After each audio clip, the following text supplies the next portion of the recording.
Apocalipse capítulo 20, a partir do verso de número 11. Vamos orar ao Deus. Pai Santo, nós agradecemos o Teu nome pela expectativa da volta de Cristo. Louvamos o Teu nome porque fomos comprados pelo sangue de Cristo. Temos garantia de adentrarmos ao céu pelo meio do sangue de Jesus Cristo. Nós queremos agradecer o privilégio de estarmos em Tua casa nesta noite, de ter cantado esses louvores ao Teu nome, de meditar, ó Deus, em Tua palavra e termos a convicção de que fomos lavados e comprados pelo sangue de Cristo. Por isso, Deus, abençoa nossas crianças que estão em Tua casa, também, ó Deus, as que já estão em salas, mas que elas também continuem crescendo no conhecimento do Senhor. Fica, pois, conosco, ó Deus, e fala no nosso coração, é o que nós esperamos em nome de Jesus. Amém. A igreja pode sentar, irmãos, e permita a Bíblia ficar aberta no texto que nós lemos de Apocalipse capítulo 20, especialmente o capítulo 20, e nós vamos meditar um pouco sobre essa realidade, onde fica o céu, onde fica o inferno. E eu dei o tema que o inferno fica logo ali.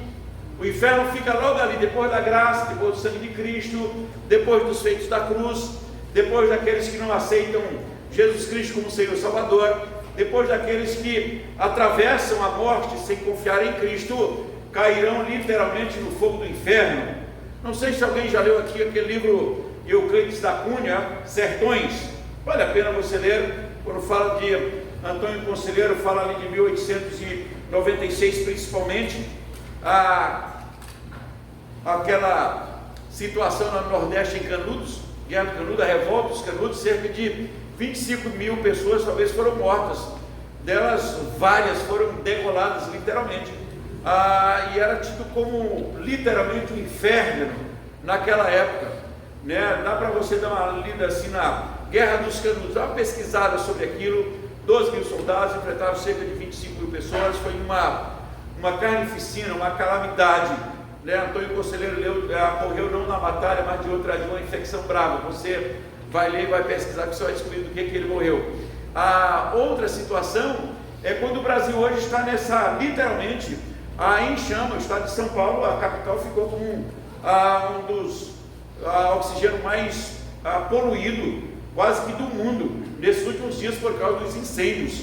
Então nós ficamos a pensar como igreja, ou igreja bendita do Senhor, igreja comprada pelo sangue de Cristo, igreja que se reúne para louvar o Senhor, para exaltar o nome do Senhor, para dignificar o nome do Senhor, na expectativa da volta de Cristo.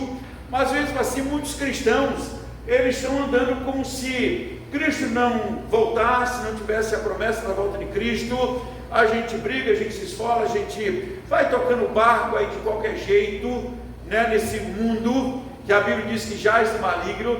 Mas a gente precisa voltar os olhos para algumas profecias, para a gente, ou então a esperança da volta de Cristo. Olha o que diz no capítulo 20, o versículo 10. Tem uma coisa interessante aí, que diz assim: o diabo, o sedutor deles, daqueles que foram revoltados contra o Senhor, foi lançado para dentro do lago de fogo e enxofre, onde já se encontram não só a besta, como também o falso profeta, e serão atormentados de dia e de noite pelos séculos dos séculos. Então diz que o diabo, diz que a besta, diz que o falso profeta se encontrarão no inferno, e assim serão atormentados de dia e de noite pelos séculos dos séculos. Sente aqui isso. Então, pelos séculos dos séculos. Parece que no inferno haverá noite e haverá dia, no céu não, porque a Bíblia diz que lá no céu não precisaremos de luz de candeia, porque o próprio Cristo é a nossa luz, é a luz do Cordeiro. Mas 1 Tessalonicenses 4, de 13 a 17, ele diz: irmãos, eu não quero que vocês sejam ignorantes com respeito aos que morreram, porque dado o momento certo, Jesus Cristo descerá nas nuvens, trazendo com ele os que dormem, ou que morreram. Depois nós, os vivos, seremos transformados, e iremos para o encontro do Senhor nos ares. Ele disse: estaremos para sempre com ele. Então consolai-vos, pois, uns aos outros com estas palavras. E agora, nesse texto que nós lemos, diz que o mar deu os mortos que lá estavam, o além também devolveram os seus mortos. Ou seja, todos voltam para um grande tribunal, o tribunal de Deus. Ele diz que neste tribunal, onde Deus está sentado, diz que, olha, a terra fugiu, a criação foge da sua presença. Está aí no verso de número 11: viu um grande trono branco, e aquele que nele se assenta, ou seja, Deus, de cuja presença fugiram a terra e o céu, e não se achou lugar para eles. Nós cantamos que saiu a última notícia, que o mercado está vazio, que os trens, que os navios, claro que é a expectativa do que vai acontecer, mas na verdade a Bíblia diz que quando Cristo vier e as trombetas forem tocadas, a Bíblia diz que todo olho verá, até quantos o traspassaram, e aí os que já partiram virão com ele. Depois nós, os vivos, seremos transformados, e aí haverá o grande julgamento, não para saber se você será salvo ou não, mas é uma questão de galardão, porque os cristãos não enfrentarão o julgamento para saber se vão entrar no céu ou não. A Bíblia diz que todos os cristãos estão garantidos no céu. A Bíblia diz que o sangue do Cordeiro nos comprou. A Bíblia diz que nenhuma condenação há para os que estão em Cristo. A Bíblia diz que nós somos herdeiros de Deus e co-herdeiros com Cristo. A Bíblia diz que nem morte, nem vida, nem anjo, nem principados, nem riqueza, nem pobreza, nem nada poderá nos separar do amor de Deus que está em Cristo. Então você que é cristão está garantido no céu, porque foi comprado pelo sangue do Cordeiro. Isto é fato.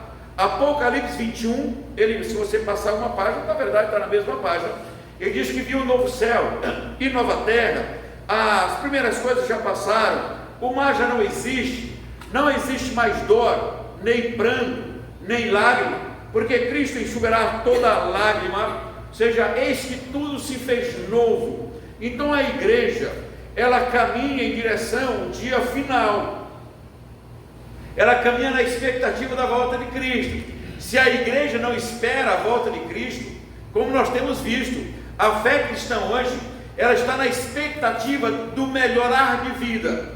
Declare isso, toma posse disso, determine aquilo, você vai prosperar, você é para prosperar. E aí começam essas mensagens de autoajuda ou de sociologia, mas não a expectativa da volta de Cristo. É um dia, o último dia da humanidade, e ele diz que chega um momento em que todos os mortos, se na Segunda Guerra Mundial nós temos milhares ou talvez milhões de pessoas perdidas no fundo do oceano, e entre eles se encontra Ulisses Guimarães, ele vai aparecer nesse dia, ele vai ter que prestar conta. Olha o que diz a Bíblia, no verso 21, vi também os mortos, os grandes e os pequenos, postos em pé diante do trono, ninguém escapou. Então se abriram livros, ainda outro livro, o livro da vida foi aberto, e os mortos foram julgados segundo as suas obras, conforme o que se achava escrito no livro. Deu o mar os mortos que nele estavam, a morte e o além entregaram os mortos que neles havia, e foram julgados um por um segundo as suas obras. Então até Ulisses Guimarães e tantos outros lá no Triângulo das Bermudas, navios que afundaram durante a Primeira ou Segunda Guerra Mundial, vão comparecer perante o tribunal de Deus. Alguns que recebem uma intimação e adiam, ou diz, não, eu não estava em casa, não foi entregue, né, a convocação, eles mudam de interesse para não serem convocados ou intimados. Mas essa intimação para o trono de Deus, ninguém pode escapar, nem os que produzem a sua própria morte, para dizer, vou fugir do juízo vindouro, vou dar um jeito, vou fugir, não, pode estar mortos há centenas de anos, mas ele vai ter que comparecer perante o tribunal de Deus. Os cristãos, não para saber se serão salvos, mas é uma questão de galardão, mas os ímpios é para receber aquela sentença: apartai-vos de mim, malditos, para o fogo eterno preparado para o diabo e seus anjos. Aos cristãos só vão receber uma afirmação: vinde, benditos meu Pai, tomai posse do reino que está preparado desde antes da fundação do mundo. E aí a Bíblia diz que eles entrarão para a vida eterna com o Senhor, ou seja, não há mais erro. Olha o que diz o capítulo 21 a partir do verso 5: e aquele que estará sentado no trono, capítulo 21, verso 5, e aquele que está sentado no trono disse: eis que faço nova todas as coisas, e acrescentou: escreve, porque estas palavras são fiéis e verdadeiras. Disse-me ainda: tudo está feito, eu sou o alfa e o ômega, o princípio e o fim. Eu a quem tem sede darei de graça da fonte da água da vida. O vencedor herdará estas coisas, e eu lhe serei Deus, e ele me será filhos. Então todos estão diante do tribunal de Deus, julgados, a convicção do sangue que aparece. Então o inferno está, como eu falei, além da graça, está além dos feitos da cruz, está além de uma religião sem Cristo, está além de um excesso de religião, mas sem a graça. Efésios 2,8 diz que pela graça somos salvos mediante a fé, e não vem de nós, é dom de Deus. Há muita gente confiante que vai entrar no céu de qualquer jeito, afinal de contas Deus é amor, só por ser de uma determinada comunidade ou igreja, como alguns dizem. Então isso já está garantido. Fiz profissão de fé, fiz batismo, sou pastor, sou diácono, sou presbítero, sou membro da igreja, canto do louvor, canto do ministério, e vai ter outros ministérios, e aí por causa disso, acham que já estão garantidos. Não, a gente vai entrar no céu. A Bíblia diz que não. E claro que é uma ilustração de livros, mas Deus não precisa de livros para saber a nosso respeito, ou a respeito de nenhum pecador. Deus não vai chegar lá e começar a abrir livros, até porque João diz que Cristo fez tanta coisa, que se fosse escrever tudo o que ele fez em milagres, nem o mundo inteiro caberiam os livros. Então ele não precisa de livro. Para os cristãos, o que é interessante não é a sua lista de pecado, mas é o que vai aparecer no final da lista. Quando Cristo disse lá na crucificação e na hora da sua morte, tetelestai, ou está consumado, ou seja, todo édito de dívida pecaminosa que era contra nós, a Bíblia diz que Cristo encravou na cruz. Não resta mais dívida. Nós estamos quitados com Deus. Todos os cristãos estão quitados com Deus, apenas crescem, desenvolvendo a salvação, crescem na graça, no conhecimento, crescem na santidade, e eles desenvolvem a salvação, a Bíblia diz, mas não para saber se um dia serão salvos. Há pessoas se apegando em religião, não por amor a Deus, mas por medo do demônio ou por medo do inferno. Também ninguém será salvo porque tem medo de ir para o inferno. Mas a pessoa é salva tão somente pela graça e bondade de Jesus Cristo. A Bíblia diz que Cristo veio buscar e salvar o que estava perdido. E pelo sangue do Cordeiro nós fomos comprados. E quando ele registra esse 21, para dizer que viu um novo céu e nova terra, que diz que as coisas já passaram, eis que tudo se fez novo, o mar também não existe, começa algo novo. Aonde será não sabemos, mas o que sabemos é que o inferno é a ausência de qualquer favor divino, é a ausência da graça. Lá é o inferno. Geograficamente não sabemos aonde, mas é a ausência do favor divino, é a ausência da graça, é a mistura do demônio, do falso profeta e da besta, e serão atormentados de dia e de noite pelos séculos dos séculos. E onde fica o céu? Algo diz: o céu fica para cima. A Bíblia fala dos céus, mas o céu é a presença de Deus. Onde vai ser não nos interessa. O céu é a habitação de Deus, e lá não há mais lágrima, nem dor, nem sofrimento, porque tudo se fez novo. De qualquer forma, todos os seres humanos enfrentarão a morte mais cedo ou mais tarde. Todos vocês estão na fila, e eu também. E o melhor disso, você não pode passar a vez, não pode dar a vez para o outro. Tem gente tão educada, que passa o outro na frente, dá a vez, para o outro, mas nessa fila que você está, você não pode passar a vez, não pode adiar, não pode antecipar e nem pode evitar a sua vez. De repente chama lá, 25, é você. E aí? Cristo contou uma parábola interessante. Você ficou assustado, né? Adolescente também pode, então fica esperto. Jesus Cristo contou uma parábola e ele disse que certo homem plantou tanta coisa e teve tanta produção que ele deitou na rede, devia ser nordestino, deitou na rede e disse, como bom nordestino, eu entendo de rede, ele disse: ó, minha alma, agora regala-te, que tem tanta coisa que eu nem sei o que fazer. Ele disse: eu tenho uma ideia, eu vou derrubar os celeiros, fazer tudo novo e encher, e dizer: regala-te, come e bebe. E aí Cristo disse assim: mas hoje à noite eu vou pedir a tua alma, e o que você tem para oferecer? Ele disse: é um louco, é uma loucura que confia na sua só produtividade, na sua riqueza, no seu ouro, e achar que o céu estará garantido por causa disso. O céu não é para quem é próspero ou não próspero. A fé é para o que, o céu é para o que espera no Senhor. Diz que confia no Senhor, além de renovar as forças, também o céu está garantido. Volte a sua olhar para o primeiro capítulo de Apocalipse. Primeiro capítulo. Eu quero que você se alegre com isso.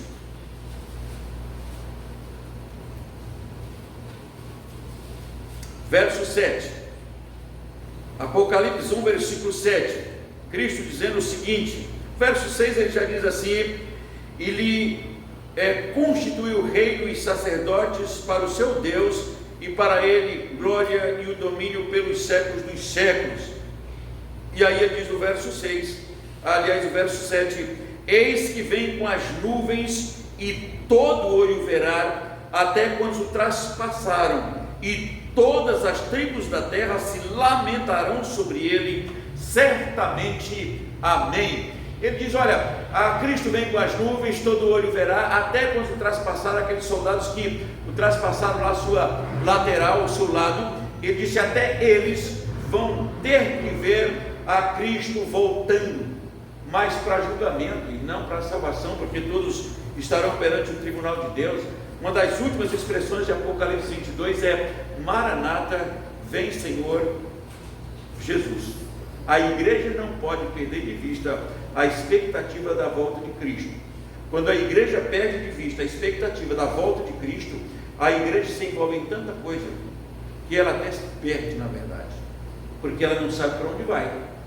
A vida é mais do que o aqui, é mais do que o instante, é mais do que o momento. Nós estamos louvando, dignificando, exaltando o nome do Senhor, porque nós esperamos a volta de Cristo. E a Bíblia diz que é bem-aventurado aqueles que se encontram fiéis na volta de Jesus Cristo.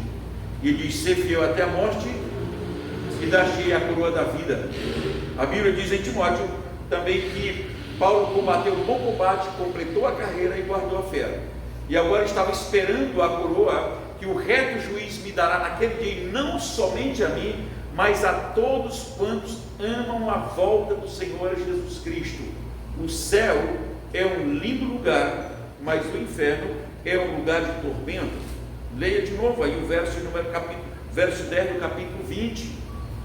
Como é que será isso? Ele diz que o diabo, o sedutor deles, foi lançado para dentro do lago de fogo e enxofre, onde já se encontra não só a besta, mas como também o falso profeta, e serão atormentados de dia e de noite pelos séculos dos séculos. Ou seja, não haverá descanso. No céu há descanso e louvor, em linguagem do amor. No céu não tem mais esperança. No inferno, porém, só o sofrimento. E ele diz, de dia e de noite, pelos séculos dos séculos. Não haverá mais tempo, lá ninguém morre mais. No inferno ninguém morre, no céu ninguém morre. No céu só se vive, no inferno se existe. E ele disse, e existe um sofrimento de dia e de noite pelos séculos dos séculos. O inferno está além da graça, o céu está na graça. Pela graça sois salvos, mediante a fé. Isso não vem de vós, é dom de Deus. Que Deus continue nos abençoando e a igreja mantendo a esperança da volta do Senhor. Vamos ficar em pé e vamos orar ao Senhor. Pai Santo, a tua graça, misericórdia e bondade é melhor do que a própria vida, e por isso, Pai, nós agradecemos o teu nome, pela tua palavra que é viva e eficaz, que como indivíduos cristãos possamos seguir, ó Deus, sempre na dependência do Senhor no mundo que jaz do maligno, mas, ó Deus, jamais perder de vista a expectativa da volta do Senhor.